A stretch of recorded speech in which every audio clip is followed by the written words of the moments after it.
this is the beginning of the Hopkins weekend here in Monstrevin. So Richard will tell you a bit about Hopkins in a few minutes, I hope.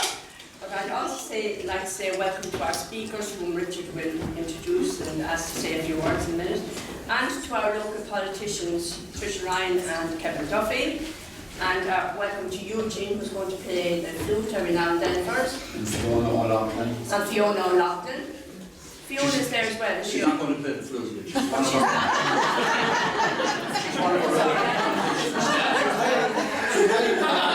Fiona, did you see you there at all? Is that what I can? Yeah. Okay, thank you very much for coming. So thanks, Eugene. Okay. And a special word of thanks and welcome to all our artists here this evening for such absolutely tremendous enthusiasm and work and imagination and creativity. As we call this whole exhibition is called Artists for Peace. Because today's world needs peace more than it needs anything else.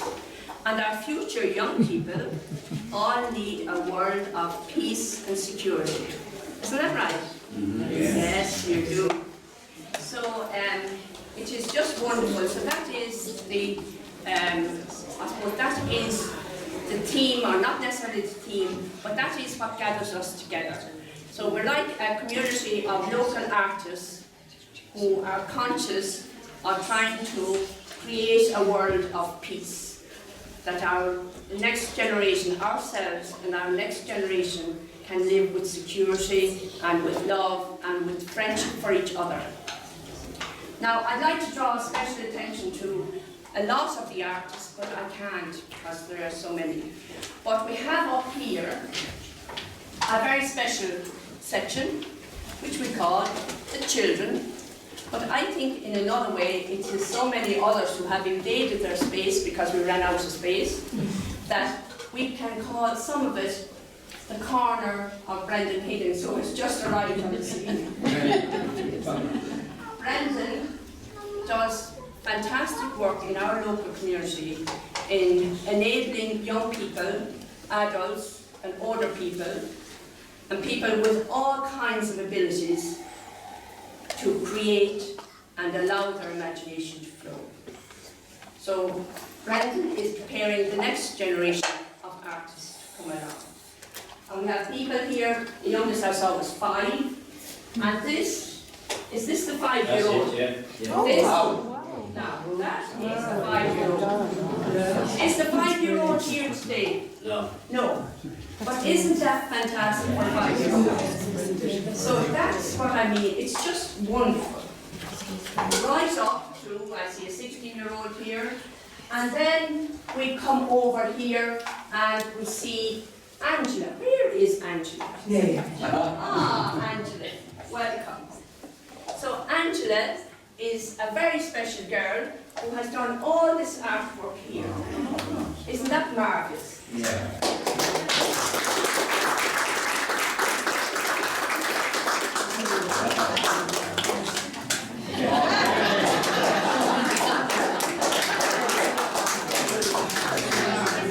Thank you very much.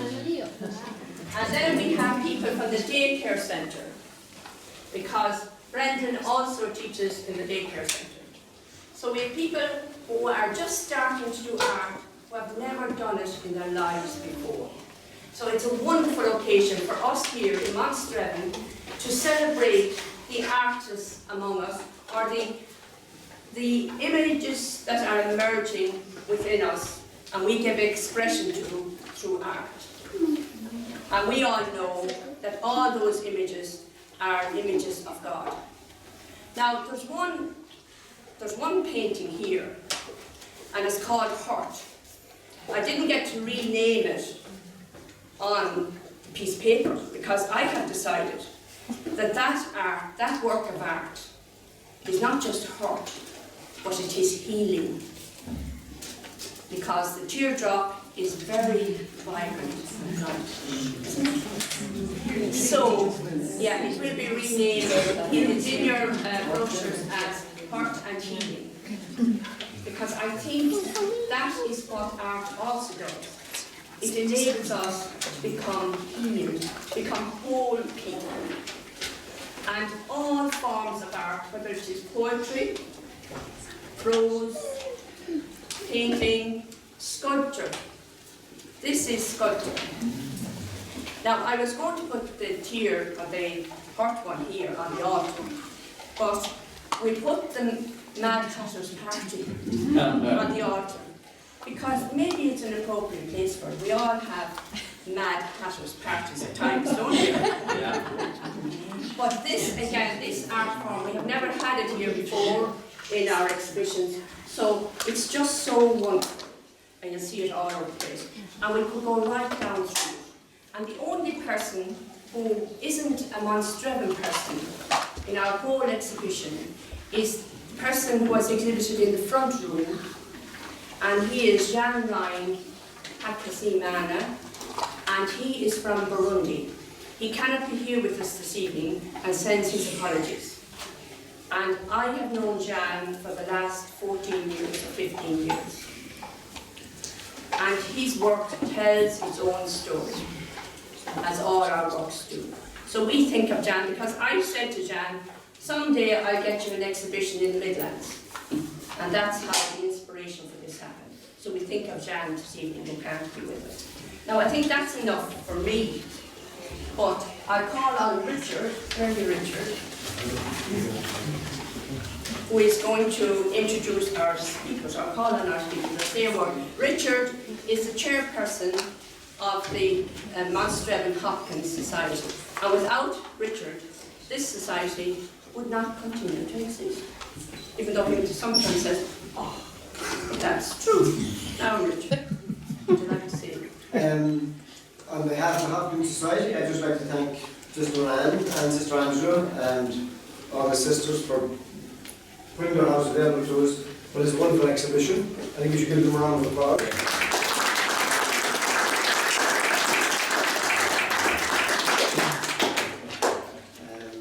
I have to say, this exhibition has just grown and grown under the tutelage of our curator, Madam Scully, and it's marvellous to see the response of people to it, you know, it's marvellous, super.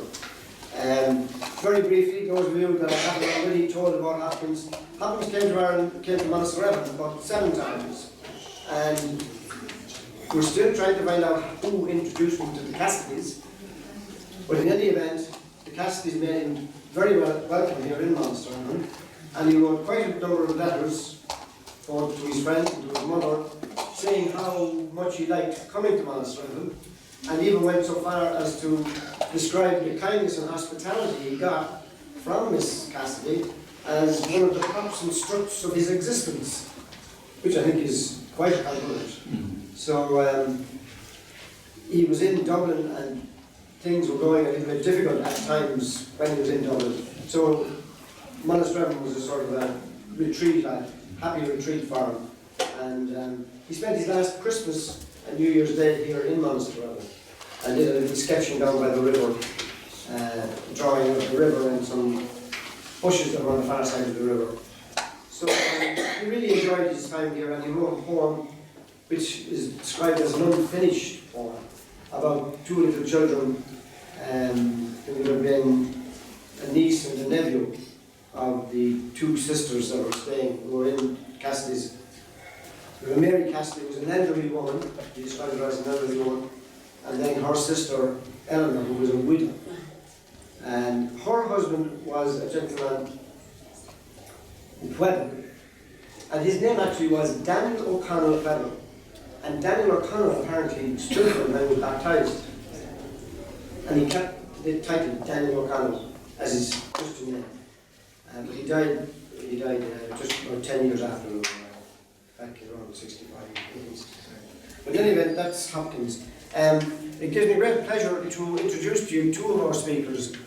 Our third speaker is Sister Jo O'Donovan. I don't know if she has arrived yet, but I'd just like to give them a warm welcome. Lance Pearson is here from the UK Hopkins Society, and I was over there recently at 2 events, and he runs a wonderful society over there and we will be trying to emulate him. So would you give him a warm welcome? Thou art indeed just, Lord, if I contend with thee. But, sir, so what I plead is just. Why do sinners' ways prosper, and why must disappointment, all I endeavour, end? Wert thou my enemy, O thou my friend, how wouldst thou worse, I wonder, than thou dost, defeat, thwart me? Oh, the sods and thralls of lusts do in spare hours more thrive than I, that spend, sir, life upon thy cause. See, banks and brakes now leaving, how thick. Laced they are again with fretty Chervil, look, and fresh wind shakes them. Birds build, but not I build. No, but strain, time's eunuch, and not breed one work that wakes. Mine, O thou Lord of life, send my roots rain. Great pleasure to be here for two reasons. It's first of all lovely to be in the place where Hopkins found such warmth and welcome. If you read his notebooks and his letters, he had, Richard is underplaying it slightly, he had a miserable time in Dublin for various reasons. And just about the only little bit of ray of comfort and joy he had in this town of Australia. So it's wonderful to be here for the very first time and to savour that atmosphere. The second reason is that it does seem like home. My father was born about 25 minutes away near Stradbally, County Leash. And I have cousins in near Athy. And so I know this part of the world really well, apart from Monasterevin.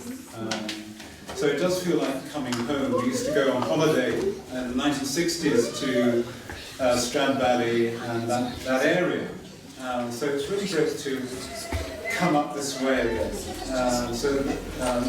Double pleasure for being here.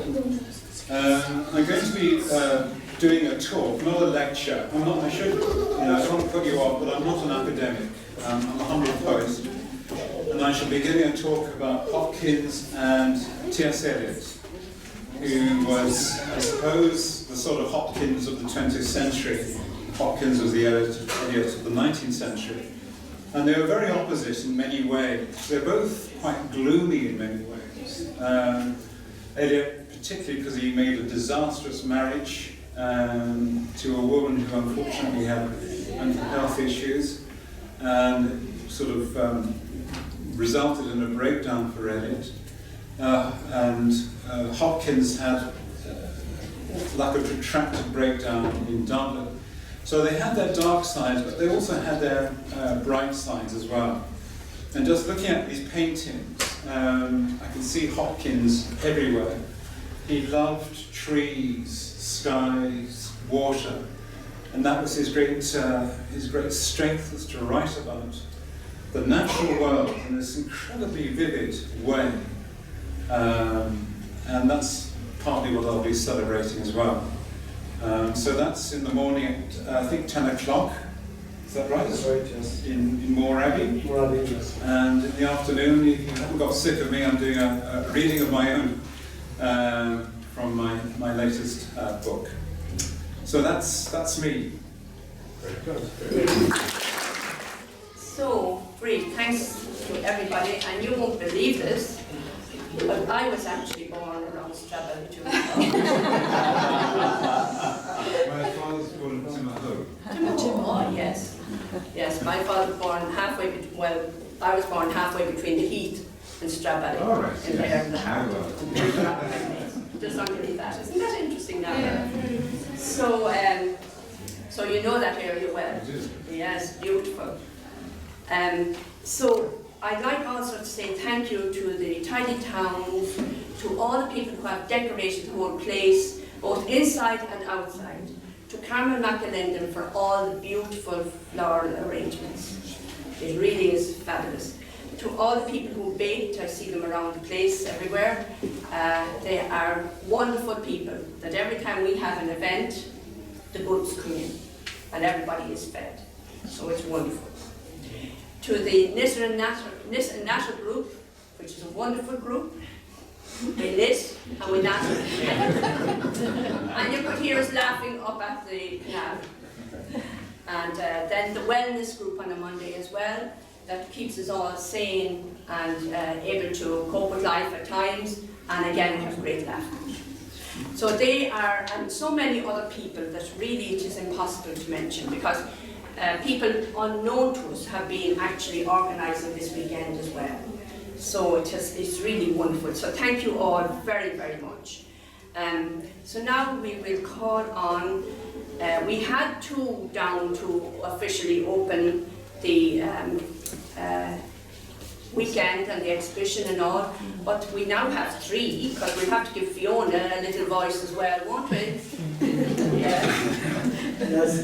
Yes. So maybe we start, we'll do it in alphabetical order. So Fiona, believe it or not, you're going to be first. Is that okay? You're very kind, and it's a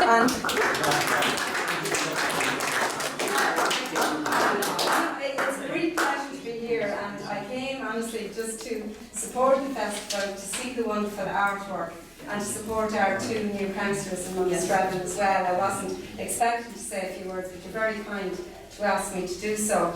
And really, when I came into Monastravan today and came in here, been very familiar with the Mercy nuns, because I went to primary school, secondary school, and 3rd level with Mercy nuns. It was a lovely warm welcome, and I was just incredibly blown away by the artwork. I have never in my life seen anything like it. It's just absolutely beautiful, and it does speak to the soul the way Manly Hopkins did, in such a very special way. And the children's artwork, thanks to Brendan, is just incredible. As a former teacher myself, I loved doing art with the children that I taught, and I often found that for children who maybe didn't excel in other areas, that they really excelled in art and were able to express themselves in other ways that they couldn't. So I think it's a really wonderful project to do as part of the festivities. I've been coming to different parts of the Manly Hopkins Festival for many years, as Richie would know, and I think that it's a great tribute to the people of Monastravan who come out and support it, and to the committee that are here. Hopkins, in his own way, was an incredible man, and to think that he died when he was only 44.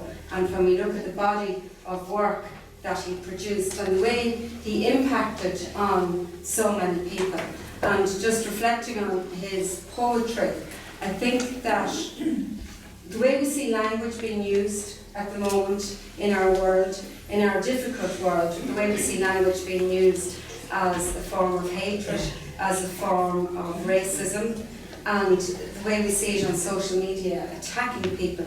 We really need to go back to the beauty of language, and language that can bring about joy and can bring about an awareness of the environment, as Hopkins was so good at. So I think by what you're doing here over the week, celebrating the art, celebrating the interests, celebrating all of the different aspects of Hopkins' time here in Monastravan is a really great thing to do, and reaching out to the wider community so we all have the opportunity to learn a little bit more. So thank you so much for asking me to speak, Sister Anne, and I wish the whole Hopkins Festival great success over the next few days. Thank you.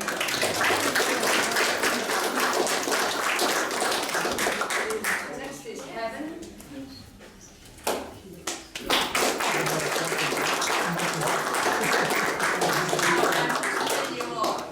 Even though you all know it already many times, but we haven't had a local councillor here for 35 years.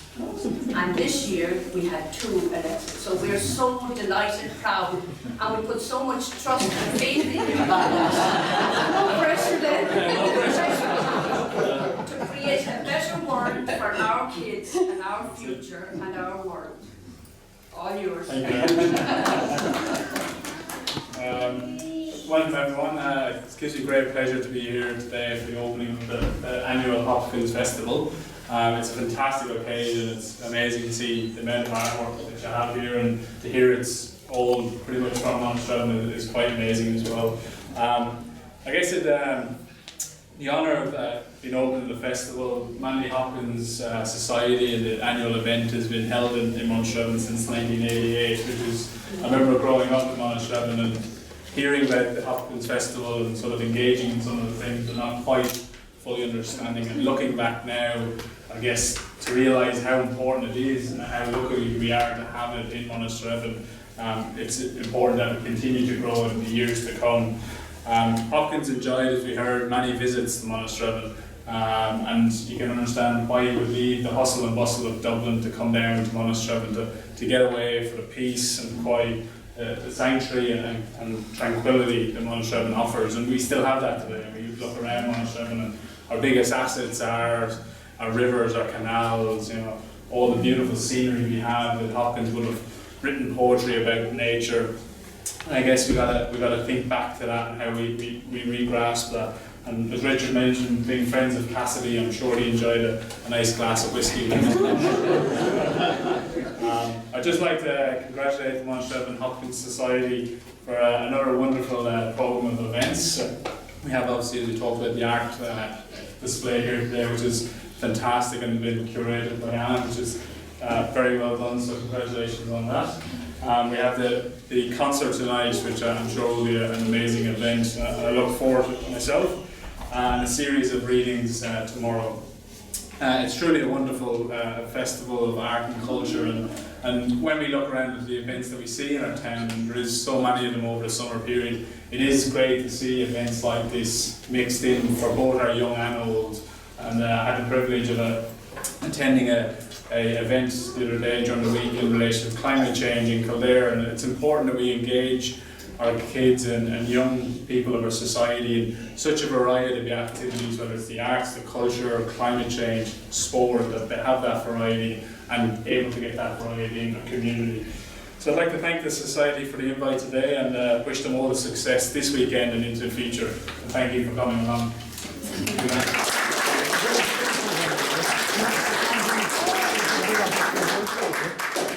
Just before Trish comes along, there were a number of young people who came in after work on Wednesday night and helped put the whole thing together as well. So I'd just like to say thank you to them. They're still working today, so they cannot be here, but just the fantastic work they have done as well.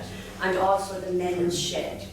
Now, is there any of the men's shed here? Well, they're gone because they were here earlier, and they have done absolutely tremendous work. They do the front, that middle part, they do the uprights there for all and they move all the furniture for us and everything. So just a big thank you to the men's shed.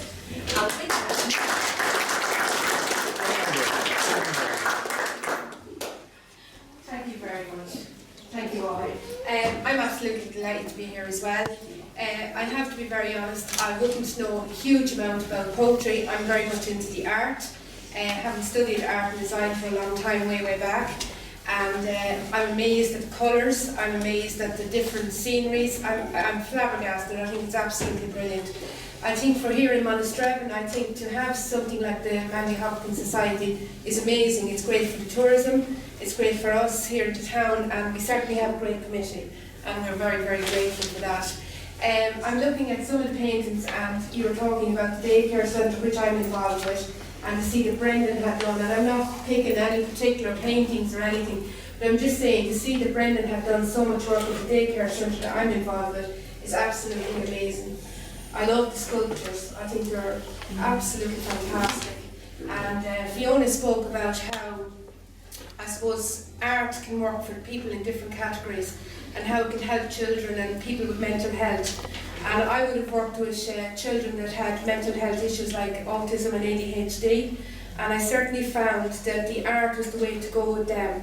That if they weren't articulate and academic, that I found the artistic end of it came out true and was much more prominent. So I absolutely think for us to continue that here and to bring it into the different groups in Monastravan, I think it's fantastic. So I'd like to wish you all the success in the world here. I hope it well and long continues, and thank you very much. Thank you.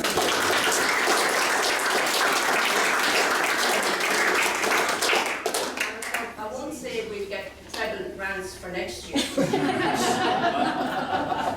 we get very little this year, so you can't treble nothing. I haven't got my notebook with me, We got a little bit, sorry, I should say we got a little bit, but you know, we could actually put a knot at the other, well, a few knots at the end, but it's not, you know. But anyhow, but remember that all of this is about creating peace in our world. And we have a huge peace activist here among us. Somebody who has worked for peace for 40 years. Tim Crowder.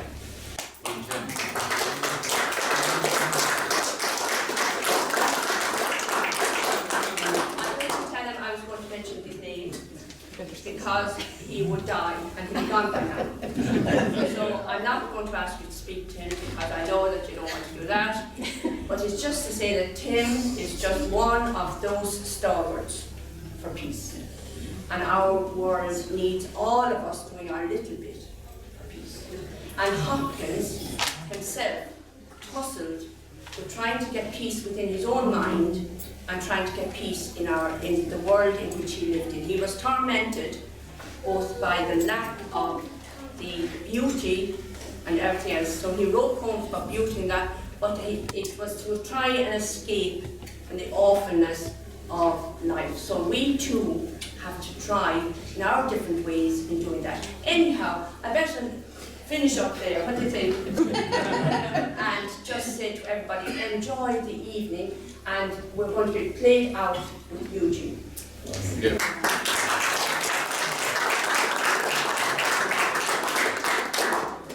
Our great friend here, Brendan Higgins, suggested that it would be a very good idea, instead of me playing at the beginning, that I play at the end to clear the house.